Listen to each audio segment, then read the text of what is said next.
नमस्ते दोस्तों, आपका स्वागत है। मैं हूं वीरेंद्र व्यास और आप देख रहे हैं gold price today news, India का number one jewellery digital media. यहाँ से आगे भाव कैसे रह सकते हैं, नंबर वन।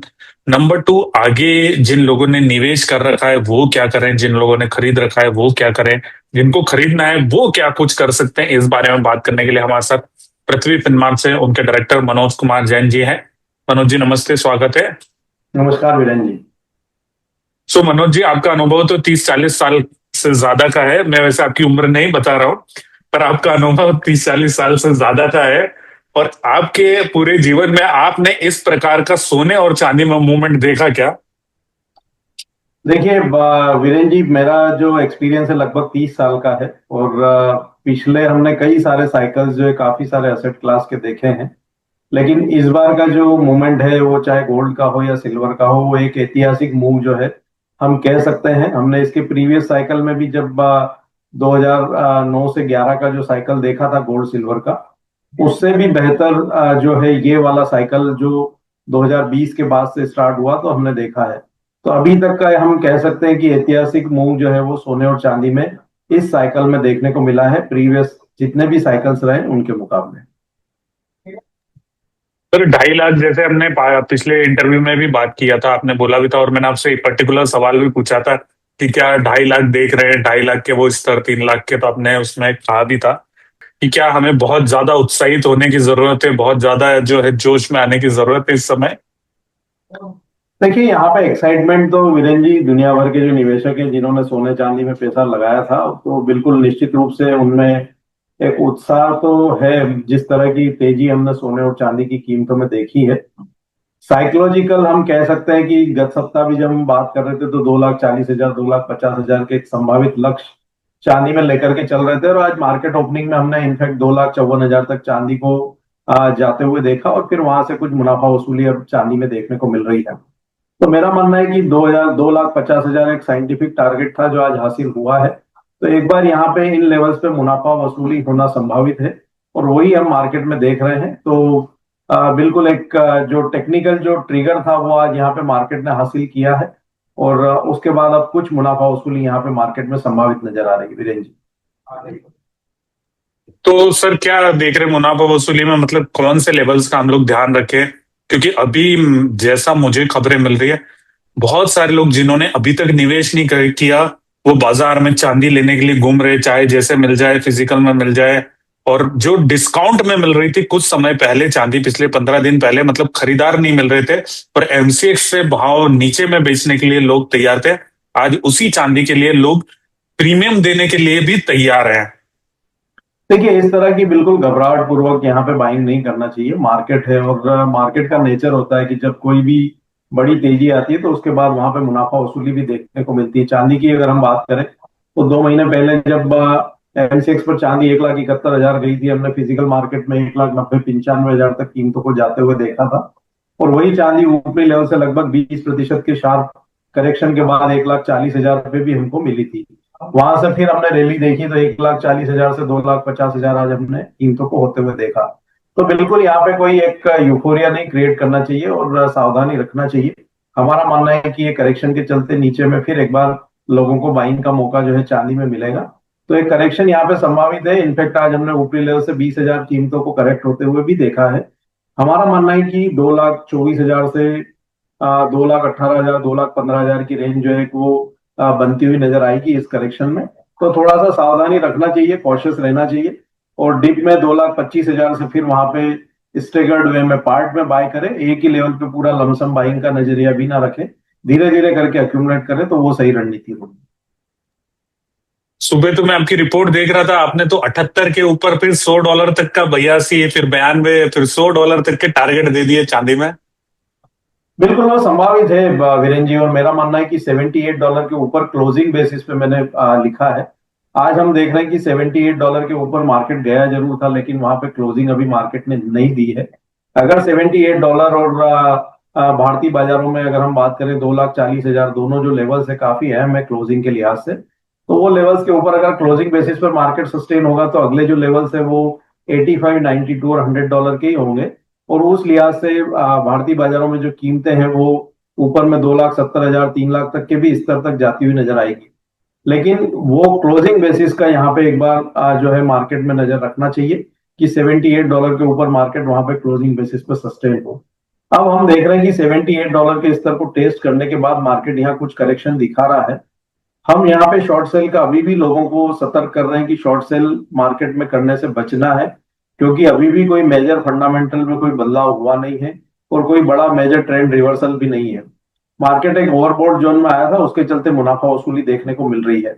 तो नीचे के लेवल्स जो बताए 2,24,000 से 2,18,000 15,000 का जो दायरा है, वो फिर एक बार अक्यूमुलेशन के लिए जो है बेहतर रेंज रहेगी चांदी में। और निश्चित रूप से हम $78 के ऊपर अगर क्लोजिंग बेसिस पे सस्टेन हुए तो 2026 में हम $100 तक भी कीमतों को जाते हुए देखेंगे वीरेंद्र जी।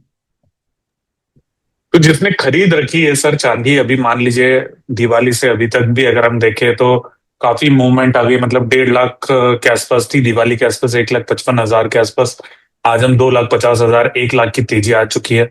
बहुत सारे लोगों के मन में ये सवाल है, कुछ लोग मुझे पूछते भी हैं कि सर हमारे पास 1,50,60 की चांदी पड़ी है, किसी को जरूरत है पैसे की, किसी को बेचना है, क्या करे वो आदमी? क्या अभी कुछ निकाल दे चांदी और उसको कहीं पैसा लगाना है तो वो लगा दे, या किसी जरूरत में किसी और चीज में उसको यूज करना है तो कर सकता है? मेरा पूछने का मकसद ये है कि जिसने 1.5 लाख के आसपास लेवल से खरीद रखी है, अभी वो क्या करे? देखिए, जिन्होंने यहाँ पे 1.5 लाख के आसपास खरीदी थी, जिनको पैसे की जरूरत है, तो बिल्कुल यहाँ पे इस स्तर पे मुनाफा वसूली करना चाहिए। जिनको अभी पैसे की जरूरत नहीं है लेकिन काफी निचले स्तरों पर बाइंग की है, तो 50% बिल्कुल मुनाफा इस लेवल पे बुक करना चाहिए। बाकी में फिर एक बार नीचे कीमतों के आने का इंतजार करना चाहिए। बाकी 50% पोजीशन होल्ड कर सकते हैं, क्योंकि अगर फ्रेश ब्रेकआउट होंगे $78 के ऊपर तो हम वहां और भी कीमतों को ऊपर जाते हुए देखेंगे। पर हमने एक अच्छी रैली देखी है, तो एटलीस्ट 50% प्रॉफिट यहाँ पे वर्तमान स्तर पे करना चाहिए। और जिनको पैसों की जरूरत है तो वो यहाँ पे 100% भी मुनाफा वसूली कर सकते हैं। और जिनको खरीदना है, मन में तो लालच बहुत लोगों के आ रहा है कि चलो हमने छोड़ दिया, इस लेवल से छोड़ दिया, उस लेवल से छोड़ दिया। अभी जिसको चांदी खरीदना है, जो सोच रहा है कि क्या मैं खरीदूं नहीं खरीदूं, इस स्तर पर मैं क्या करूं, उन लोगों को क्या सजेशन रहेगा सर आपका? आज यहाँ पे जो वर्तमान में स्तर है, इस पे थोड़ा वेट करना चाहिए। 2,24,000 के आसपास से वहां पे बाइंग की फिर एक बार फ्रेश शुरुआत करना चाहिए। और नीचे में 2,18,000 2,15,000 तक, मतलब 2,24,000 से 15,000 की जो लगभग 10,000 की रेंज है, उसमें स्ट्रेगर्ड वे में 10-10% करके पैसे डालें। और फिर वहां पे वेट करें अगले 1 से 2 साल का, तो फिर वहां पे अच्छे रिटर्न्स जो है वो बनने की उम्मीद रहेगी, लेकिन वर्तमान लेवल पे थोड़ा वेट करना चाहिए। दूसरा, कुछ लोग एमसीएक्स में जिनकी जानकारी नहीं है और जो कुछ और धंधा करते हैं, पर सोने चांदी का रिटर्न देख के जो है आकर्षित होते कि चलो हम भी एमसीएक्स में काम चालू कर देते, कोई हमें बता दे। फिर ऐसे आसपास के जो उनके जिनको तो पूरी जानकारी नहीं होती, ऐसे लोग मिल जाते, बोले यहाँ से बाय कर लो, यहाँ से पुट ले लो, यहाँ पे कॉल ले लो। ऐसे लोगों को अभी बचना चाहिए मार्केट से, जिनको जानकारी नहीं है मार्केट की और सिर्फ रिटर्न देख के जो कूद रहे हैं मार्केट में। देखिए, ऐसे लोग जिनको यहाँ पे फ्यूचर्स मार्केट की अवेयरनेस नहीं है, उनको बिना जानकारी के फ्यूचर्स मार्केट में नहीं आना चाहिए। फ्यूचर्स मार्केट जो है कोई लिवरेज मार्केट होती है, और वहां पे आपको पूरी मार्केट की जब समझ बूझ हो तभी आपको उस मार्केट में आना चाहिए। लेकिन अगर आप सोने और चांदी के रिटर्न देकर के प्रभावित हुए हैं और निवेश करने से जो है वंचित रह गए और निवेश करने की इच्छा रखते हैं, तो आपको फ्यूचर्स मार्केट के बजाय स्पॉट मार्केट के थ्रू वहां पे निवेश का नजरिया रखना चाहिए, ताकि कभी मार्केट में कोई उठापटक भी होती है तो आप वहां पे स्पॉट में उस अपनी जो भी जो डिलीवरी है उसको होल्ड करके रख सकते हैं। फ्यूचर्स मार्केट में यहाँ पे मार्क टू मार्केट चलता है, तो आपका जो भी मुनाफा या लॉस होता है उसका डेली बेसिस पे सेटलमेंट होता है। तो अगर आप कम पूंजी के साथ यहाँ पे फ्यूचर्स मार्केट में आते हैं और मार्केट में कोई भी अगर बड़ी वॉलेटिलिटी आती है, आज का ही अगर हम उदाहरण देखें वीरेंद्र जी, तो हमने 2,54,000 से 2,33,000 तक चांदी को नीचे फिसलते हुए देखा। लगभग 21,000 रुपए की वॉलेटिलिटी हुई। अगर 5 किलो भी चांदी का किसी ने व्यापार किया तो उसमें 1 लाख रुपए का मार्क टू मार्केट अभी अगर ऊपर के लेवल पे खरीदा है तो लॉस है, और किसी के पास नीचे के अगर लेवल का था और ऊपर बेच के आ गए तो अभी उनको मुनाफा भी हो रहा है।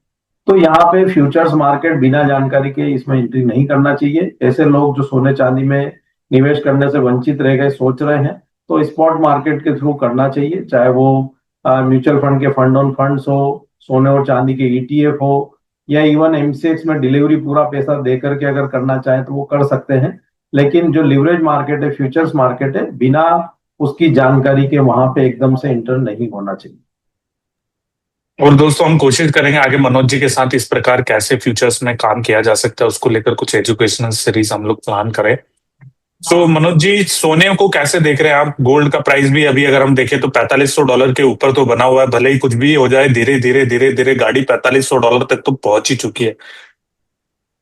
देखिए, सोना यहाँ पे slow and steady upward momentum दिखा रहा है। $4555 सोने के लिए इंटरनेशनल मार्केट में एक अहम रेजिस्टेंस थे। इंट्राडे में आज हमने वो लेवल को पार होते हुए देखा और $4580 तक कीमतें पहुंचती हुई नजर आई। भारतीय बाजारों में भी 1,40,000 के स्तर पार होते हुए नजर आए। हमारा मानना है कि सोना यहाँ पे चांदी के मुकाबले काफी स्टेबल रहा है इन टर्म्स ऑफ वोलेटिलिटी।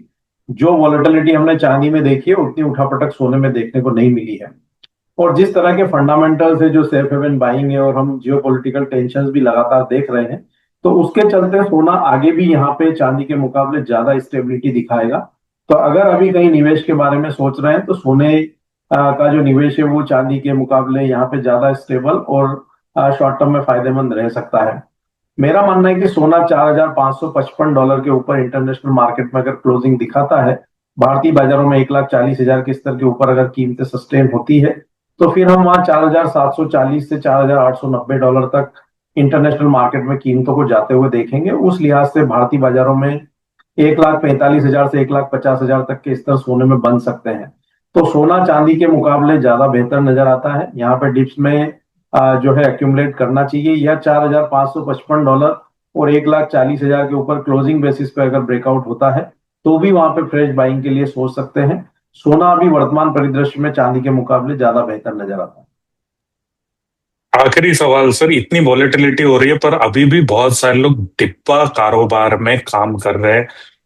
देखिए, डिब्बे में सबसे पहली बात तो ये है कि वहां पे आपको कारोबार करना ही नहीं चाहिए। जो मार्केट रेगुलेटर है और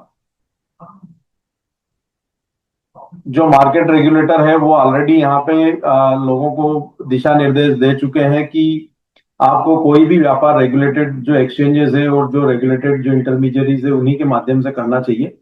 और डिब्बा कारोबार जो है बिल्कुल रेगुलेटेड नहीं है और उसमें आप कोई भी कारोबार करते हैं तो मनी लॉन्ड्रिंग एक्ट के अंतर्गत अब कानूनी अपराध के दायरे में आता है।